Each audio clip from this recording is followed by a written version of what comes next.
Good morning, everyone. This panel is going to be about legal ethics, and it's a topic, one that I didn't present on, but one that interests me a lot, so I'm really grateful to be chairing this panel today. So first, a brief introduction of our presenters. Christine Job, who is a 3L from Atlanta. She's also the SBA president, and her career goals are far and wide. She is going to be a career freebird. She's going to take the practice of law far beyond the constraints of just legal practice. We also have Patrick Nitchman, who's also a 3L. He went to Warner University in Lake Wales, and he would like to be an entertainment lawyer. And Ryan Podges, a 3L from Detroit, Michigan, who's interested in corporate transactional law. So we're going to start off first with Ms. Job, and her paper is basically about how career dissatisfaction sort of prevails among law students and practicing lawyers, and how mindfulness can help impact that. Thank you, Mr. Saunders. I appreciate that glowing introduction. And thank you all for being here, and thank you, Professor Scott Rogers, for the opportunity.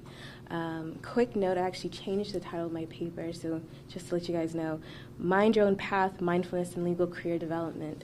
And perhaps you're wondering, how does legal career development play into ethics? And I think, as most of us know, as mindful law students, being self-aware and understanding your emotions and your actions kind of play hand in hand into your ethical decisions and why you engage in certain behaviors and not in others. But I'd like to start from the very beginning. I believe, as we all know, either as a practicing attorney or as law students, we are told on the very first day of orientation that your legal profession, your legal career begins that day. So don't get into any trouble and don't do anything stupid. But more importantly, your career development begins on the first day. And even before then, your decision to attend law school. And something that most students, or a lot of students, go in with a very, maybe a headspace kind of decision making. This is something that's right for me. This is something prestigious and noble, as it is. And that's the only decision that they really make, or that's the only deciding factors that go into this decision. What we've found, and I think most of you would agree, is, after the first day jitters wear off, and after the orientation, the glow of it all starts, the great people that you meet here at law school, the interesting people, because law school, in fact, attracts so many interesting and diverse people, it starts to wear. As everyone knows, the first year is probably the scariest and most grueling, but it starts to wear down students, and it really takes a toll. What were once bright, shiny, enthusiastic, ambitious people start to feel worn down and forced to conform into a model that may not be their own. I believe that conformity is what leads to dissatisfaction in their law school career, and it's something that translates as well into the legal profession. I won't go on and on, but I think we all know the statistics of law, the alcoholism and suicide rate and ethical issues that really kind of torment our profession. I believe that those issues, the root of those issues, are self-dissatisfaction, are truly a reaction to deep underlying issues within each attorney.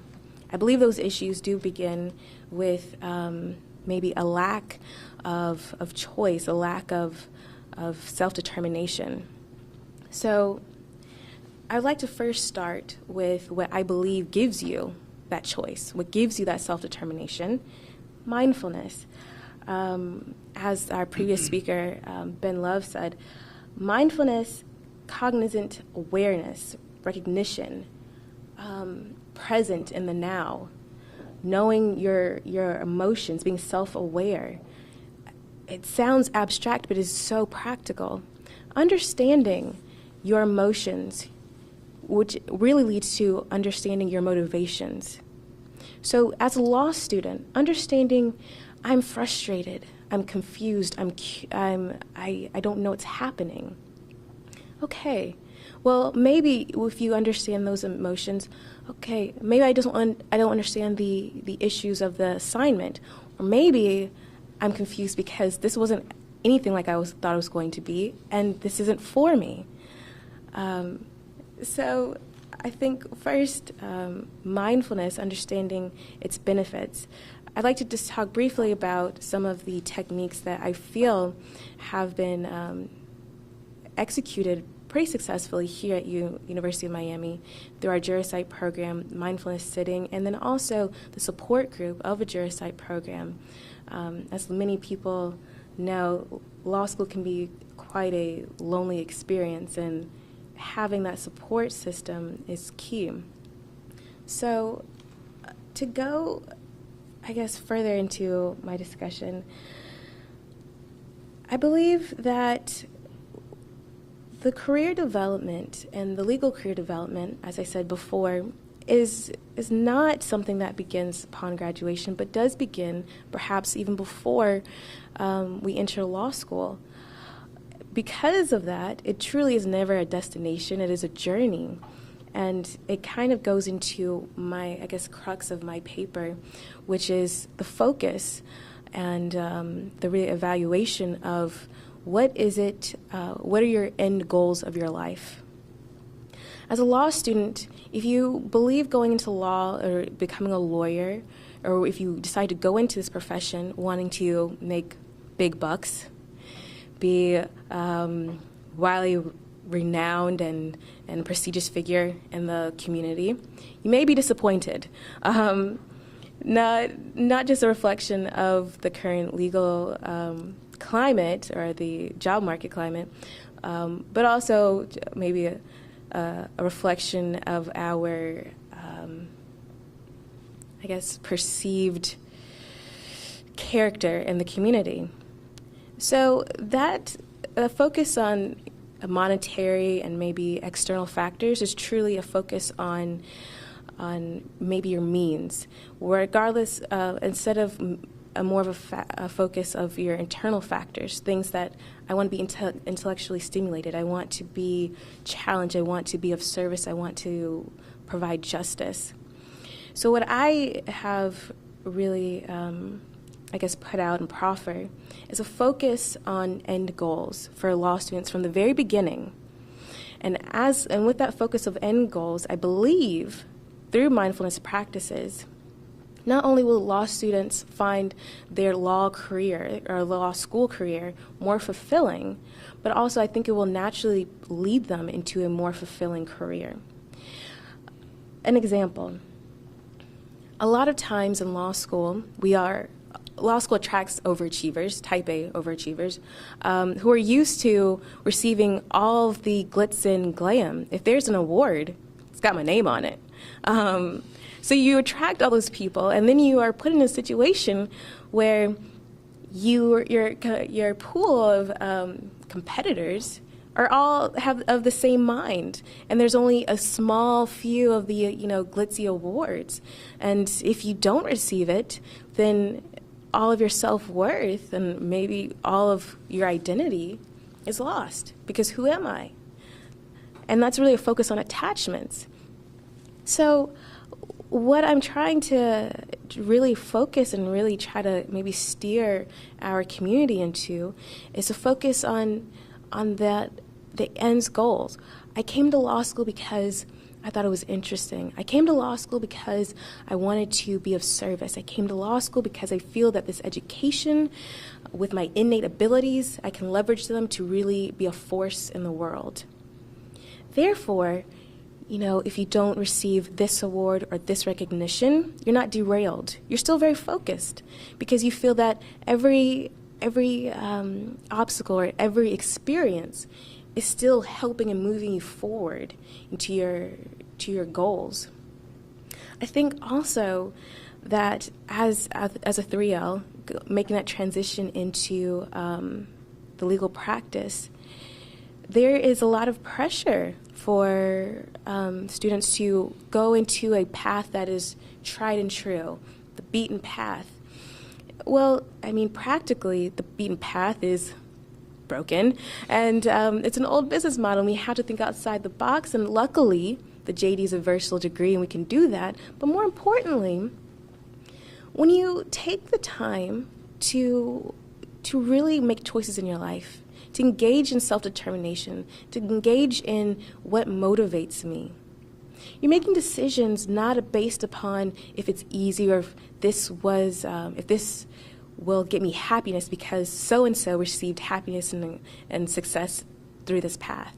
You actually realize that I'm so happy and I admire so-and-so's happiness and their success.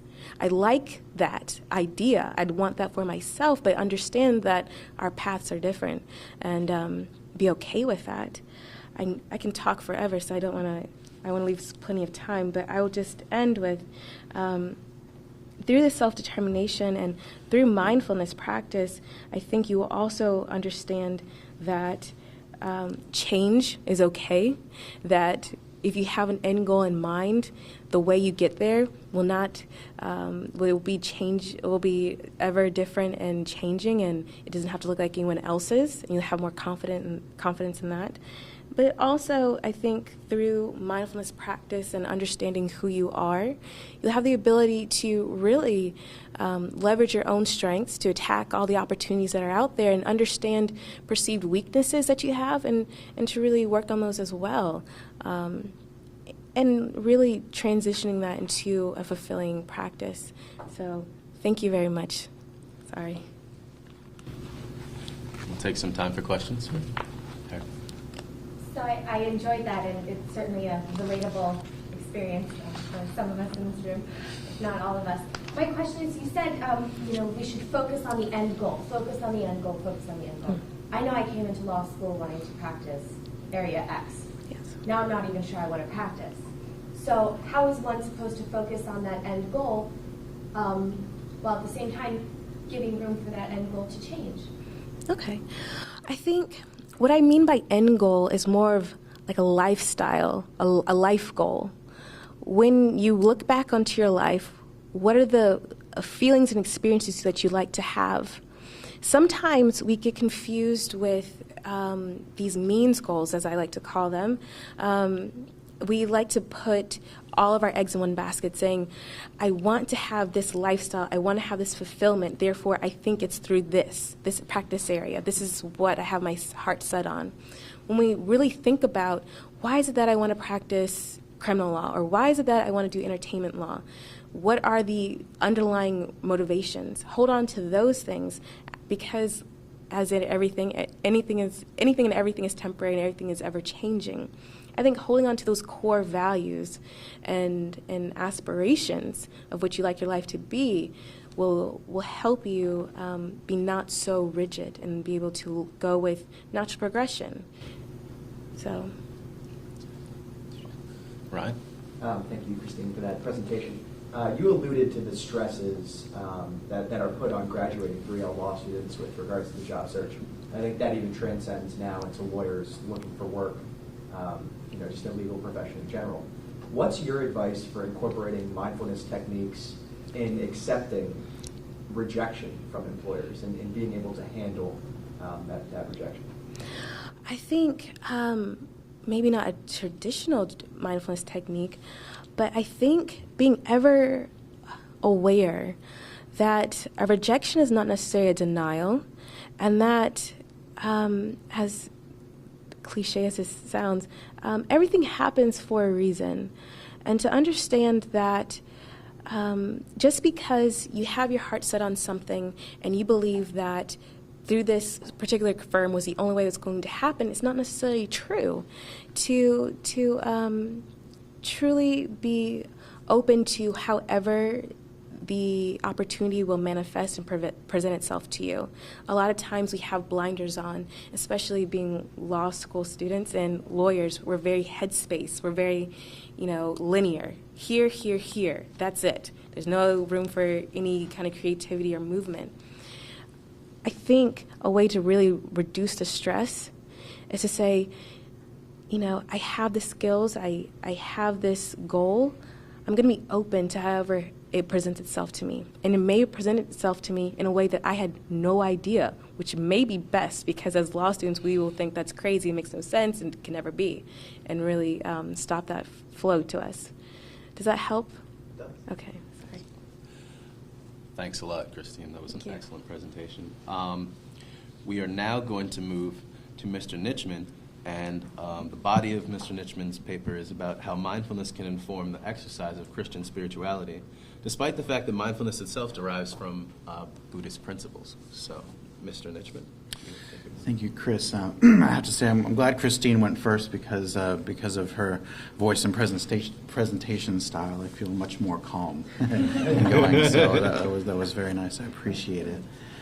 Certainly, I'm glad to be sharing with you guys here today, and certainly anybody who might be watching this at a later date as well.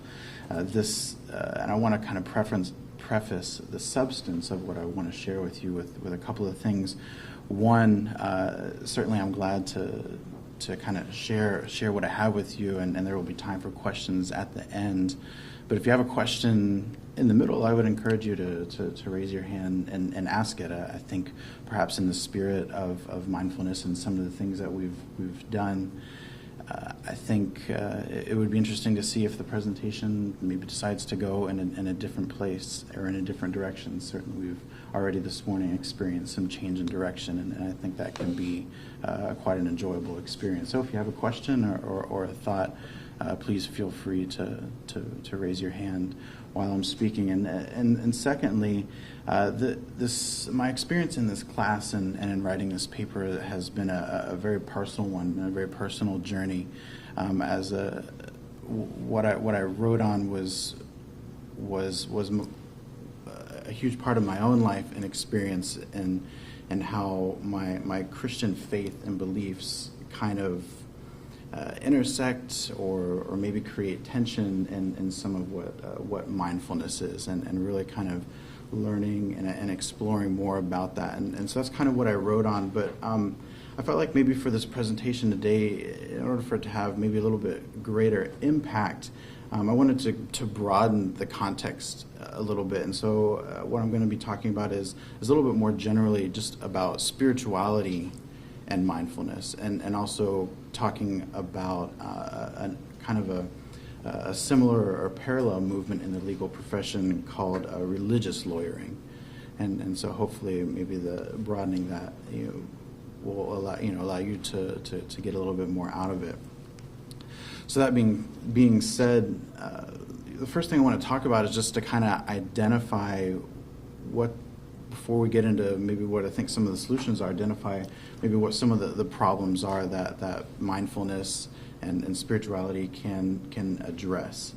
And I think we're all in law school, and certainly anybody who's been a practicing lawyer is aware of how high stress of a job it is. Many of the presentations that have gone, and I'm sure those that we'll hear from subsequently are going to talk about the issue. It's very high stress, and the result of that is widespread depression and substance abuse and burnout and lack of fulfillment.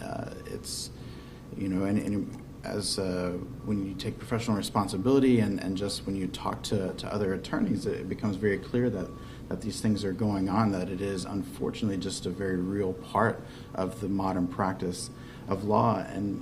And so if all of this kind of negativity is going on internally amongst the attorneys, I have to believe that it must be also translating into the experience that clients are getting out of the work that we're doing for them. And certainly just as a general business principle or life principle, for providing a service for somebody, we want them to be able to get the most out of it. And it's kind of interesting. There's a lot of statistics out there that kind of back up for example, there's a 2008 Gallup poll showed that only 18% of those surveyed would rate the honesty and ethical standards of lawyers as high or very high, garnering a lower rating than doctors, bankers, and building contractors. And I just have to think that in 2008, with everything that went on in the economy, people still thought bankers were more ethical people than lawyers, and I think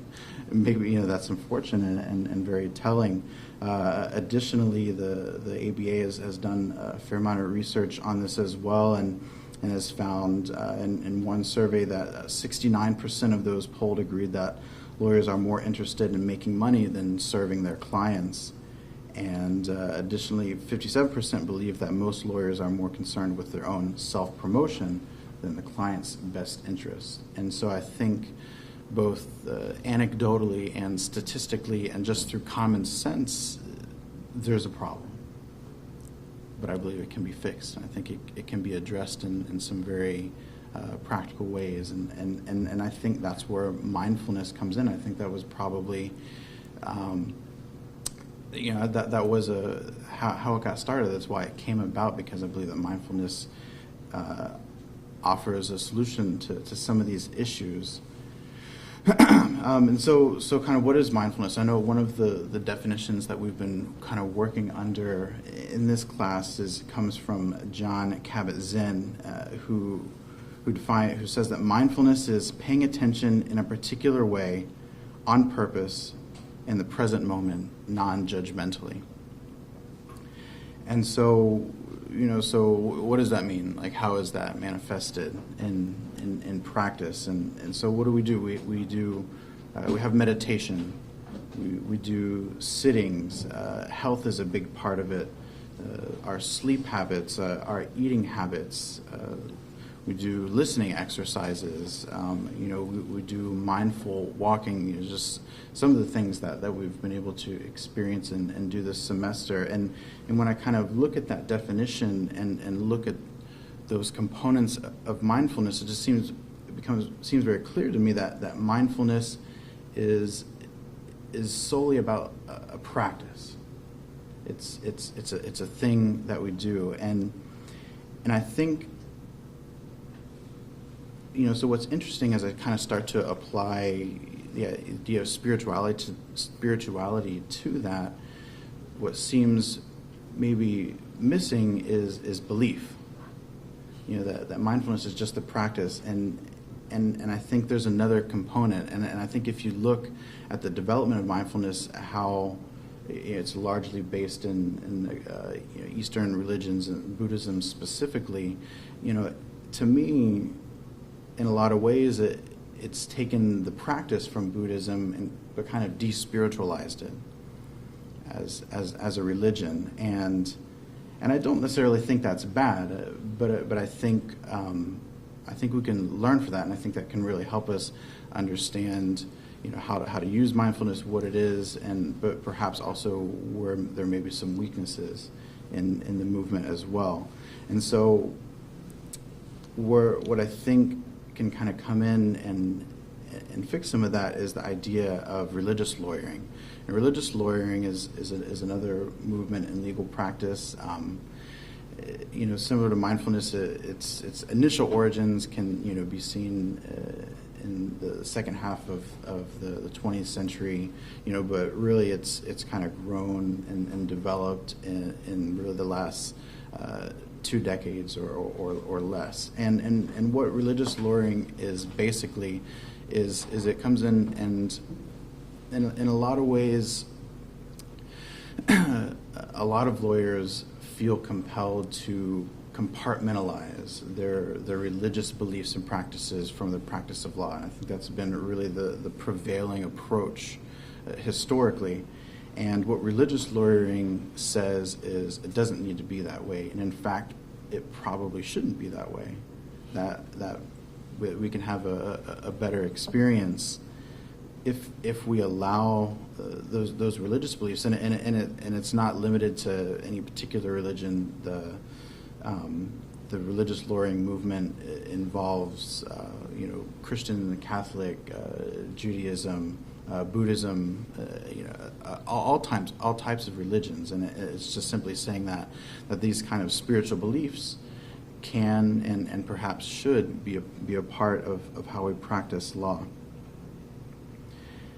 And so, one of the kind of the main areas where this plays out and really brings some value into the client interaction for lawyers is I think with most religions, a very high value is placed on just human worth, just our value as human beings. And I think in some subtle ways, mindfulness as a practice kind of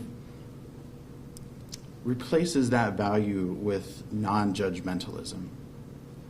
Whereas being non-judgmental in the moment is one of the kind of the cruxes of mindfulness, and I think if we take being non-judgmental seriously, we can't go in valuing one thing over another, and so I think, and to me, I think that can be perhaps one of the weaknesses of mindfulness is where if we interact with our clients and we have this understanding and very strong drive and belief that they, regardless of what problem or issue that they may be having or who they are, or anything else about them, that there's a very high inherent value in them, I think that really can kind of inform and drive the way that interaction takes place.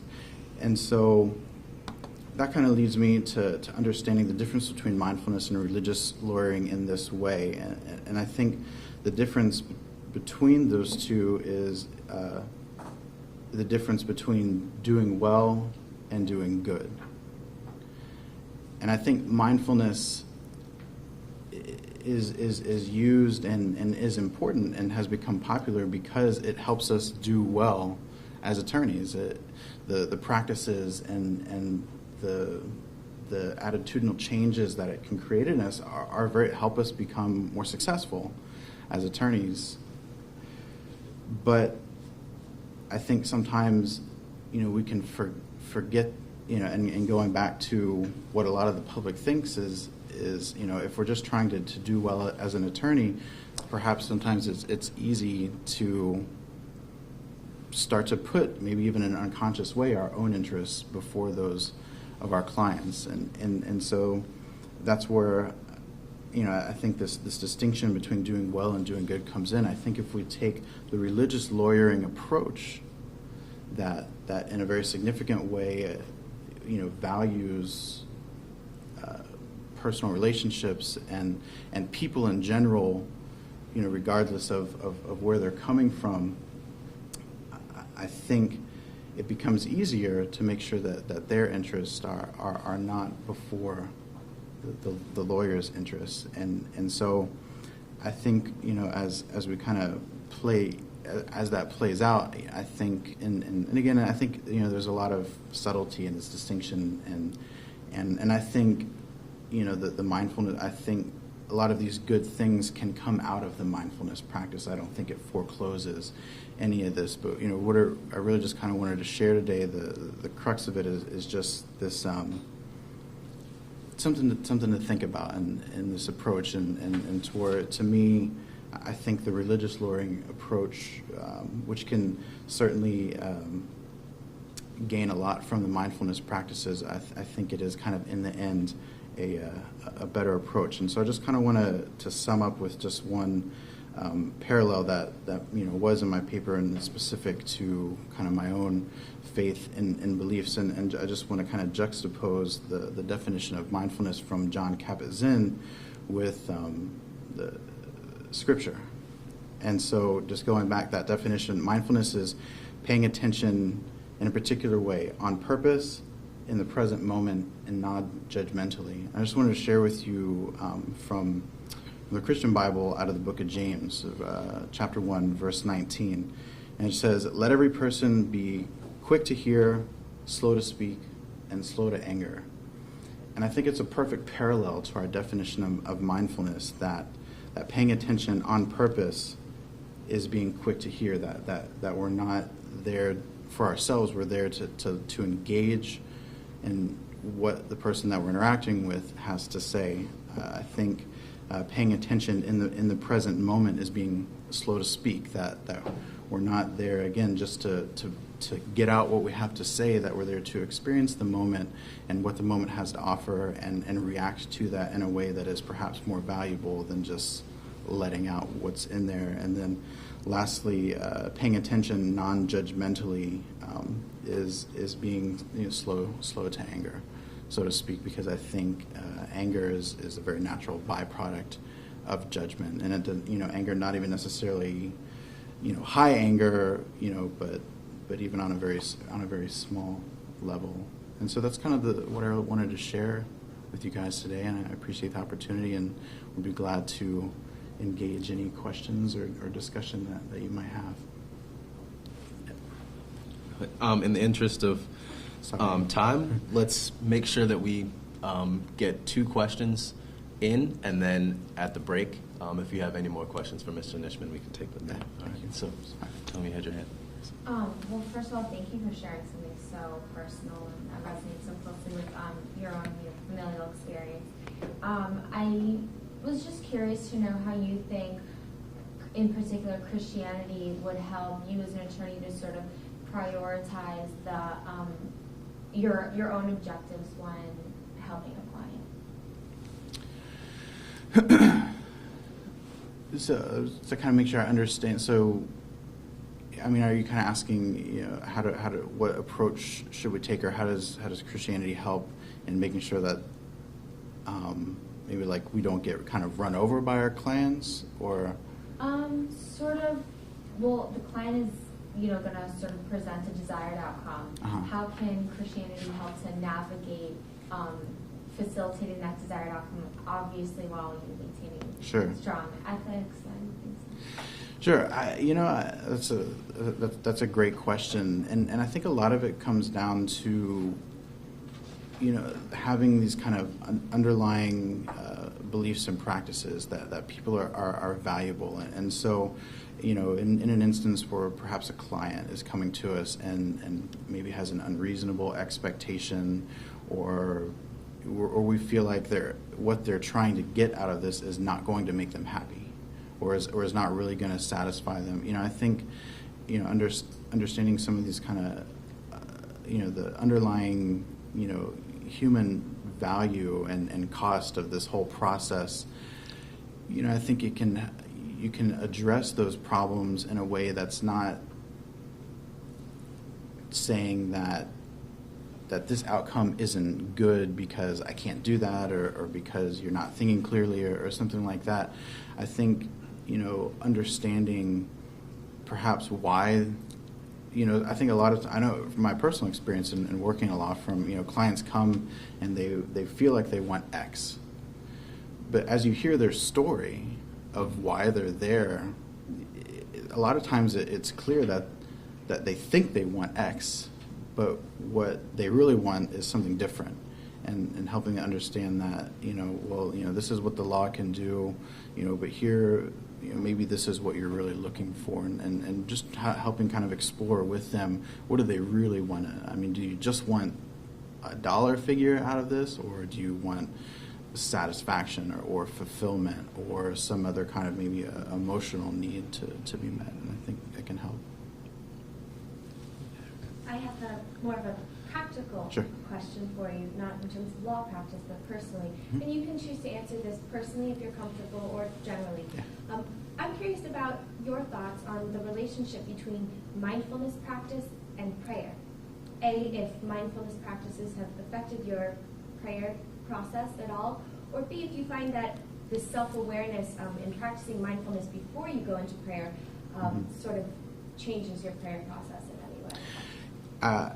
Thank you for the question, because I think the mindfulness practices, the idea of, I think one of the things that mindfulness has really helped me with, and I think would can help anybody with, is the ability to focus and be in the moment. I think one of the key aspects of the sitting practices and the walking is to help us focus on something specific. And so with prayer, I think the kind of, it's very easy to get distracted, and I mean, how you define prayer, I think, can be very broad as well. Let's say it's, communicating with God. that's what prayer is. And I think it'd be very easy to go all kinds of different directions, and maybe that is less effective. Where I think, where mindfulness can be very helpful, and I have felt that it has helped me is those times in prayer to focus and use my breathing and use the environment to help stay on point with the kind of communication that I'm trying to engage in. And so I think maybe that's one specific way where that practice I have found to be very helpful, and I think it is very applicable to the Christian faith. Thank you. Thanks a lot, Mr. Nishman. That was a really rich discussion. We're going to switch gears now to Mr. Podges, and the corpus of his paper is basically how mindfulness can help bolster a lawyer's ability to make the ethical decision, especially in a particularly difficult circumstance.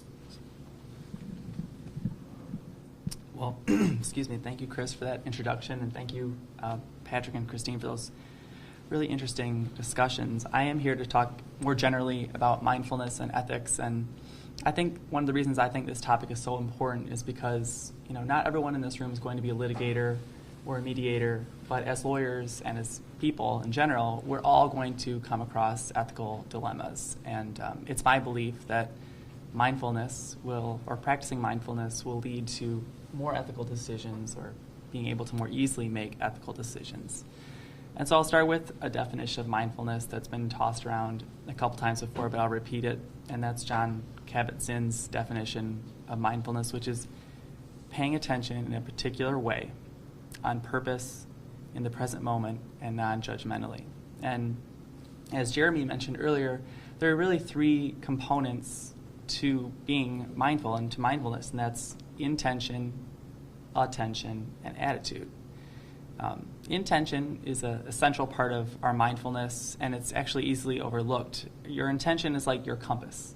It's the set of rules and values that you've committed yourself to, and when we practice mindfulness, it's an opportunity to remind ourselves moment to moment of these rules and ethics to which we're practicing mindfulness for. Attention is rather obvious. It's observing our moment to moment internal and external experiences and paying attention to our body sensations and our thoughts and feelings. And while paying attention is important, how we pay attention is equally as important, and that speaks to attitude. We're striving for non-judgmental awareness, and that's actually a really difficult kind of loaded concept.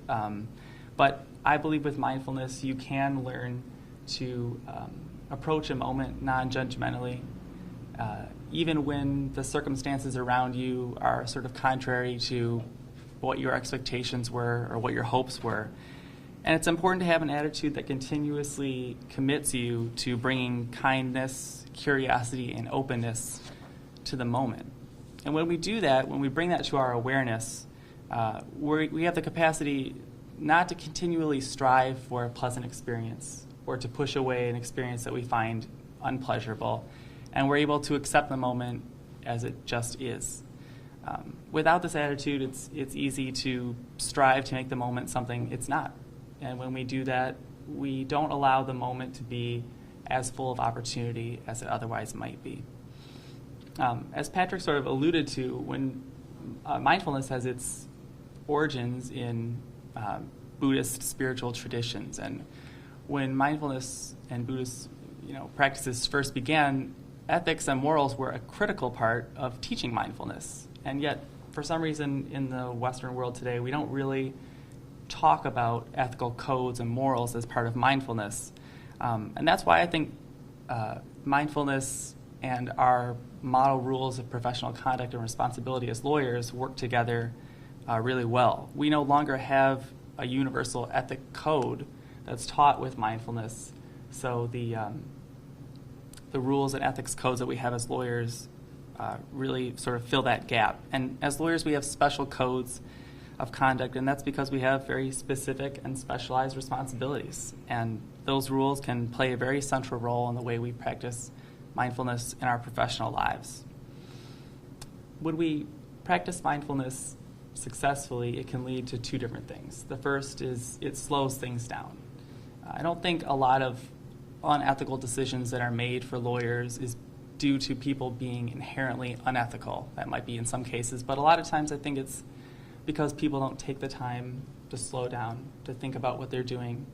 And that's probably, looking back on an unethical decision that we've made in the past, we wish maybe first and foremost that we had just stopped and thought about it. The second thing mindfulness gives us is an opportunity for values clarification.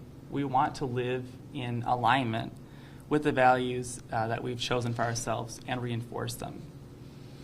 Ethics is really a huge gray area.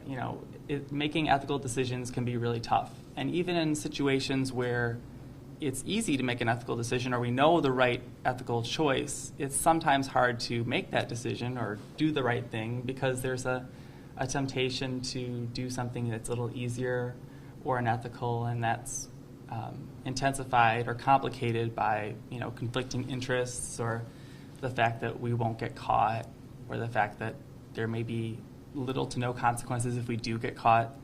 And everyday lawyers are faced with tons of ethical dilemmas. Some are major, some are small, seemingly insignificant. But the more we practice, the more we start to learn kind of what we can get away with. The little things that are slightly unethical, but maybe inconsequential. An example might be, sharing a filing cabinet with a lawyer who's not in your firm. It's technically against the rules, but in all honesty, probably nobody will find out if you do it, and maybe nobody will be harmed. So, we sort of take liberties with those kind of decisions. But I would suggest to you that from a mindfulness perspective, small ethical decisions and big ones are not really that much different. And that's because, like in a lot of things with ethics, the way we practice and live our lives becomes stronger.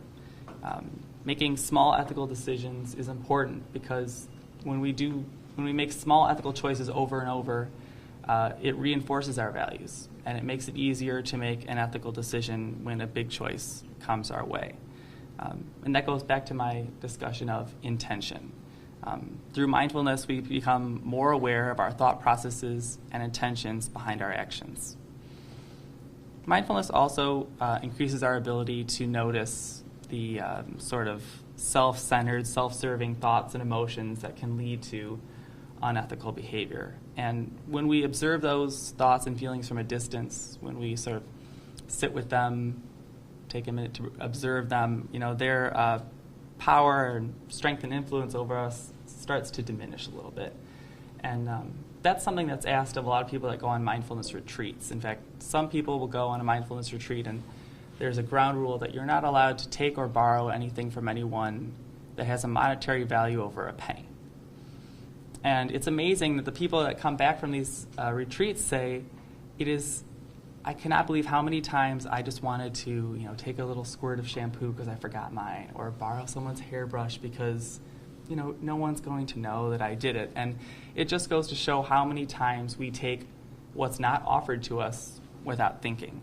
And, when we see how easily we can get away from our core values and our true intentions, mindfulness, when we use it properly, can insert like a wedge of awareness before we act. And I think that's really important. As lawyers, when we consider doing something that might unduly benefit us at the cost of somebody else, if we're mindful, we'll experience a number of different phenomena. And I think there's an interesting metaphor that talks about the effects of unprofessional and unethical conduct on a mindful person, and that is, if you imagine a clay cube sitting inside your brain, and through the middle of the cube on its axis runs a pole, and every time you are tempted to make a misrepresentation or make an unethical decision, the cube rotates.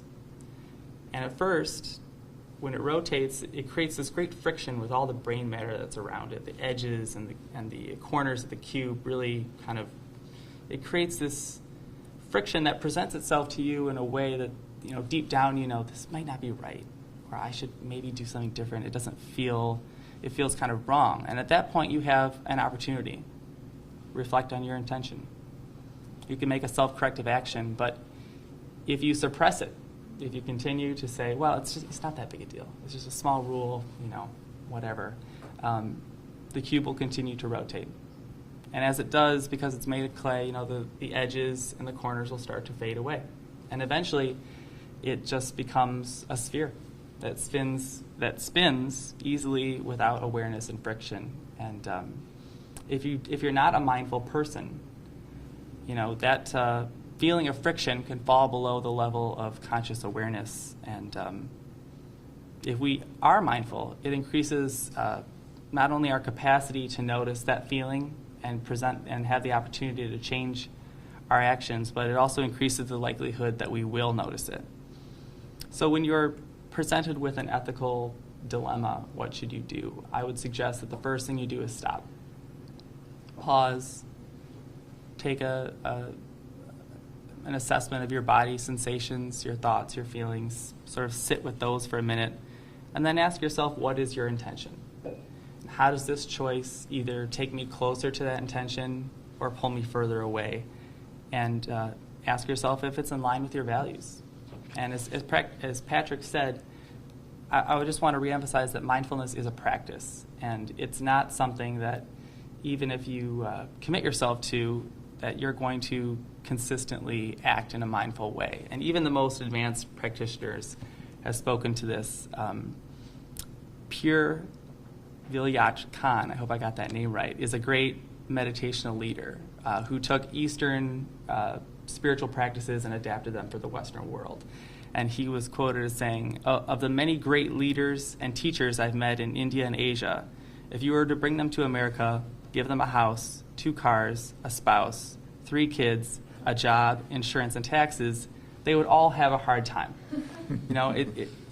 As lawyers, we've committed ourselves to a very complex and intense profession, and mistakes will be made, and it's very hard to imagine us remaining perfectly mindful at all times. But much like the breath that we return to when we practice, mindfulness is always there if you seek it, and I hope that you will. Thank you.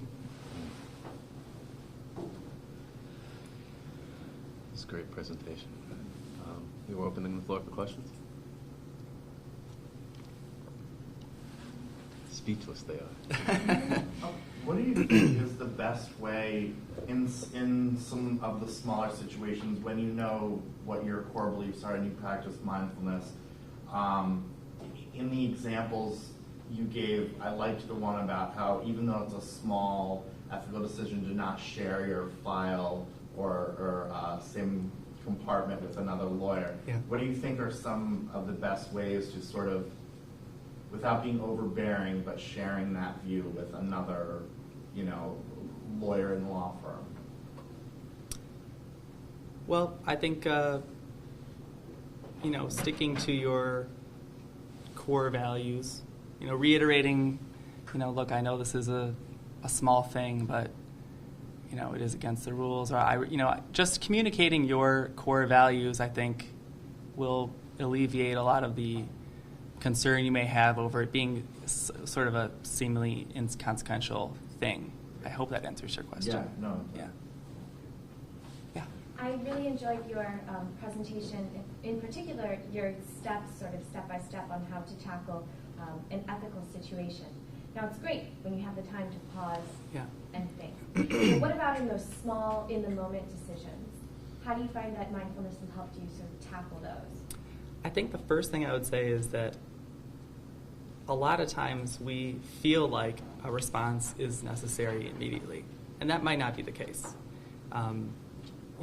We may have more time than we think, and the impulse to react right away is a great opportunity to practice mindfulness and sort of say, pause and do the things I talked about. But if you're having, in the middle of a conversation or in the middle of court, you do have to respond right away. And I think that's why trying to practice mindfulness in small ethical situations or in any other situation will make it easier for you to just rely on those intentions that you've committed yourself earlier.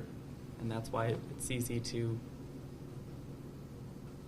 the ethical decision doesn't become as big maybe as you're making it when you are used to always just sticking to those values. So. Thanks. Welcome. All right. Well, thank you, panelists, for a great discussion on legal ethics, and thank you all for watching.